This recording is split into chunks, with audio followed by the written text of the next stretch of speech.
السلام علیکم ورحمت الله وبرکاتہ. دا کم سړی چې وایي چې د میخې ذکر په قرآن حدیث کې نشتا، تاسو یې په کم دلیل حلالوئ؟ ټولو نه اول دا خبره یاد ساتئ چې الله فرمایلی دی اکملت لکم دینکم، ستاسو دین مې د حلال او د حرام په اعتبار کامل کړی دی.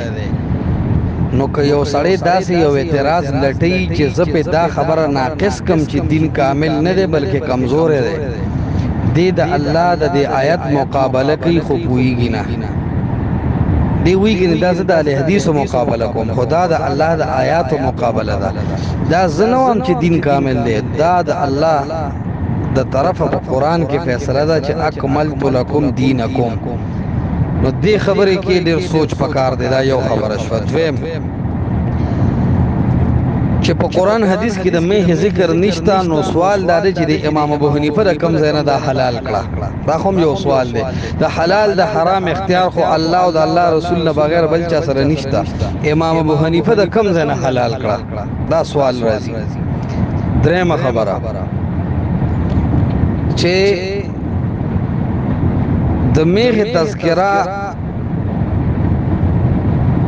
الله په قرآن کې په داسې انداز کړی چې فرمایلی دی احلت لکم بهیمة الانعام، تاسو له د څلورو خپو والا څاروي حلال دي. ټول د څلورو خپو څاروي حلال دي، کوم چې حرام دي سپی وغیره هغه رسول الله صلی الله علیه وسلم بیان کړي دي.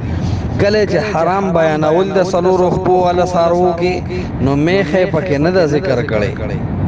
السکوت فی معرض البیان بیانو، په لحاظه چې میخې په حرامو کې ذکر نه کړه، نو دا د څلورو خپو والا ده. والله فرمایي احلت لکم بهیمة الانعام، د څلورو خپو والا څاروي په تاسو باندې حلال دي، فلهذا میخه حلال ده. د قرآن نه ثابت شوه.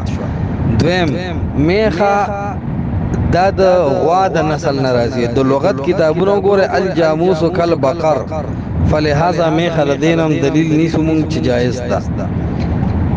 بله خبره دا ده چې مصنف د ابن ابي شیبه وغیره کې راځي چې نبوي رشادات داسې دي، د سلف تعامل داسې دی چې کله زکات ورکولی شي، نو د میخو زکات د غوانو د زکات په اندازه دی.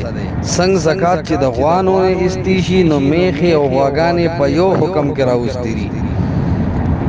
بله خبره دا ده چې د دین خو یوازې د اهل حدیثو نه دی، د احنافو هم دی.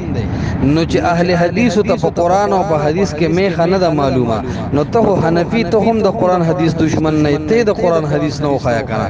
که نه ستا په نزد د دین د قرآن او د حدیث نه بغیر بل شی دی. جزاکم الله خیر.